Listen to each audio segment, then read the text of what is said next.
नमस्कार, मैं गौरव श्री अरविंद सोसाइटी की ओर से आप सभी का स्वागत करता हूँ। हमारे कार्यक्रम शिक्षा में सूर्य निवेश नवाचार ZIIA के अंतर्गत एक रोचक नवाचार के बारे में आपसे विस्तार से चर्चा करूँगा। हम इस वीडियो में ये जानने का प्रयास करेंगे कि किस प्रकार से इस पाठ की विषय वस्तु को विद्यार्थियों को बहुत ही रोचक तरीके से समझाने और दोहराने के लिए उपयोगी है। हम आशा करते हैं कि आप इस वीडियो को देखकर अपनी कक्षा में और अपने विद्यालय में इस नवाचार को जरूर क्रियान्वित करेंगे।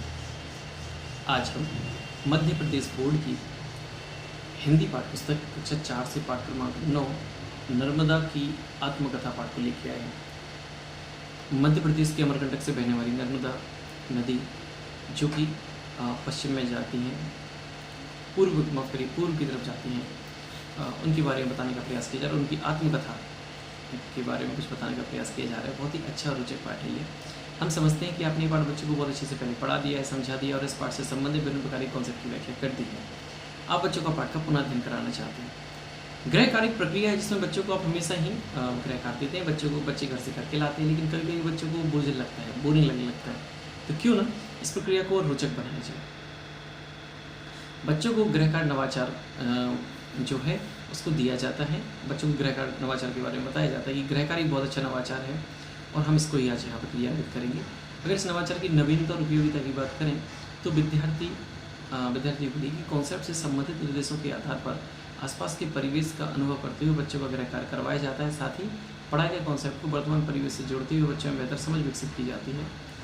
बच्चों का पाठ का पुनर्अध्ययन किया जाता है। बच्चों का आत्मविश्वास बढ़ता है, उनकी अभिव्यक्ति की क्षमता का विकास होता है। साथ ही इस नवाचार क्रियान्वयन के लिए 20 मिनट की समय अवधि निर्धारित की गई है। बाकी बच्चों की संख्या पर डिपेंड करता है। इसके अलावा पूर्व प्रबंधन में हमें कुछ स्टेशनरी की आवश्यकता है, जिसमें कक्षा में उपलब्ध बच्चों की संख्या के आधार पर नर्मदा की आत्मकथा पाठ से संबंधित तालिका की प्रति तैयार करनी होगी सही बच्चों के लिए।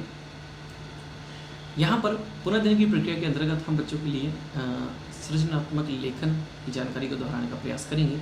साथ ही इस बात पर विशेष ध्यान रखेंगे कि आपको जिस पाठ का पुनर्अध्ययन कराना है वो पाठ आपने बच्चों को बहुत अच्छे से पढ़ा दिया हो, समझा दिया हो और इस पाठ से संबंधित संपूर्ण कॉन्सेप्ट का निर्माण करके उसकी व्याख्या कर दी हो। अब आप बच्चों को यहाँ पर घर जाकर अपने अभिभावक की मदद से गंगा नदी के बारे में कोई कहानी सुनेंगे। अपने अभिभावक या किसी भी अपने आसपास किसी परिजन की मदद से सुन के लाएंगे।